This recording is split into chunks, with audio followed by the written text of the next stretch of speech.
마우스로 이렇게 클릭을 하면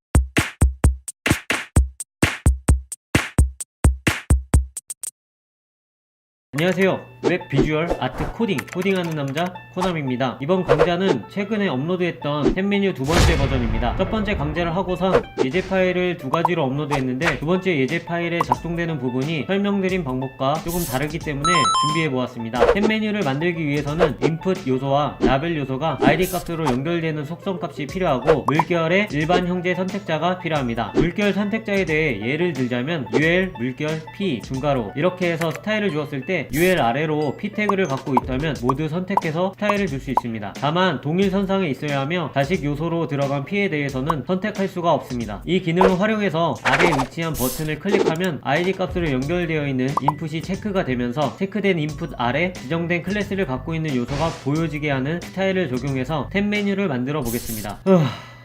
저번 강좌와 거의 동일하지만 버튼이 아래로 가 있는 모습이기에 소스를 어떻게 설정하고 스타일을 주어야 하는지에 대해 알아보고 이해하는 게 가장 중요합니다. 여우 체크! 먼저 만들려고 하는 템 메뉴 형태를 보겠습니다. 하단에 버튼이 3개가 있습니다. 그럼 컨텐츠 영역도 3개가 있어야겠죠? 보이진 않지만 상단에 인풋이 있습니다. 스타일로 가리워져 있죠. 하단의 버튼은 라벨로 만들고 컨텐츠 영역은 div로 만들겠습니다. 그럼 바로 HTML 코드를 확인해 보겠습니다. div 요소를 만들고 그 안에 탭 언더바 컨텐츠라는 클래스를 준 다음 이 안에다가 탭에 대한 코딩을 하겠습니다. 인풋 요소를 만들고 타입은 라디오, 네임은 탭 메뉴, id는 탭 01 이렇게 속성 값을 주겠습니다. 탭 컨텐츠는 3개 정도 다를 것이기에 이 부분을 복붙해서 두 번째와 세 번째 인풋도 만들겠습니다. 여기서 네임은 타입이 라디오인 인풋들을 그룹으로 묶을 때 사용하는 속성 값입니다. 이 값이 없다면 각각 체크가 되는데요. 하지만 이렇게 같은 네임 값으로 묶여 있다면 3개 중에 하나만 클릭되도록 설정이 됩니다.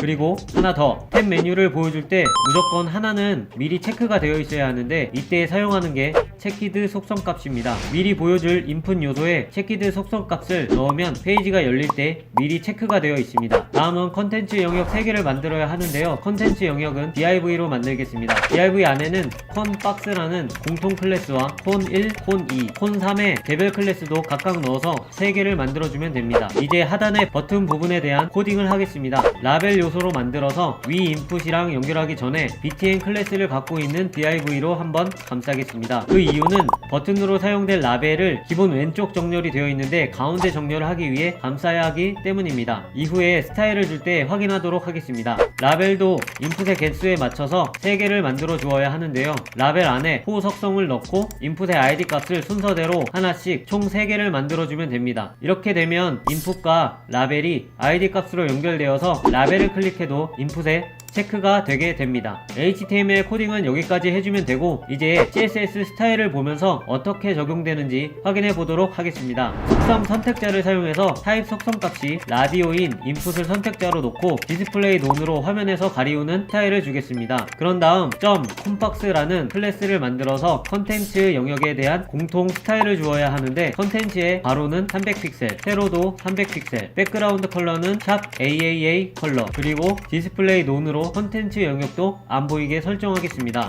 .btn 클래스를 만들어서 안쪽 간격은 10픽셀을 주고 가운데 정렬 값을 넣어주겠습니다. btn 클래스는 버튼으로 사용될 라벨을 담고 있는 div 요소에 준 클래스입니다. 이제 버튼을 만들기 위해서 라벨의 스타일을 줄 건데 호 석성 중 탭을 포함하고 있는 값을 갖고 있는 요소만 선택하는 속성 선택자를 사용해서 라벨을 선택하고 디스플레이 인라인 블록으로 영역에 속성을 주고 안쪽 간격은 10픽셀, 배경색은 샵 CCC의 그레이 컬러를 주었고 이 영역에 마우스가 올라가면 포인터로 바뀌는 속성 값을 주었습니다. 외부 간격은 5픽셀, 그리고 동그란 모양을 위해서 둥근 테두리 값을 100%를 주겠습니다. 지금까지의 모습은 버튼을 클릭해도 아무런 효과가 없는데 이제 인풋에 체크가 되었다면 컨텐츠 영역이 보이는 스타일을 적용해 보겠습니다. 인풋 중에 id가 탭 01인 선택자를 사용하고 이 인풋이 체크가 되었다면의 변화값인 콜론 체키드를 하고 일반 형제 선택자인 물결을 하고선 첫 번째 컨텐츠 박스에 주었던 어떤 콘1 클래스의 디스플레이 블록 스타일을 주게 되면 첫 번째 인풋이 체크가 되면 인풋과 동일선상의 콘이라는 클래스를 갖고 있는 요소가 블록 요소로 화면에 보이게 하는 효과가 생기게 됩니다. 공통 클래스의 디스플레이 논으로 화면에서 가려진 스타일을 적용해 컨텐츠 영역이 화면상에서 안 나오는데 콘1 클래스로 인해 해당 요소만 보이게 설정이 되는 겁니다. 이걸 두 번째 인풋과 두 번째 클래스, 세 번째 인풋과 세 번째 클래스로 복붙해 줍니다. 자, 이렇게 되면 버튼을 클릭했을 때 해당 컨텐츠 영역이 보이게 됩니다. 하지만 버튼에도 색상을 다르게 줘서 몇 번째 영역이 보여지고 있는지 표현이 되면 좋기에 스타일을 하나 더 주겠습니다. 탭 01 ID 값을 갖고 있는 인풋이 체크가 되면 동일선상의 버튼 클래스 안에 있는 라벨 요소 중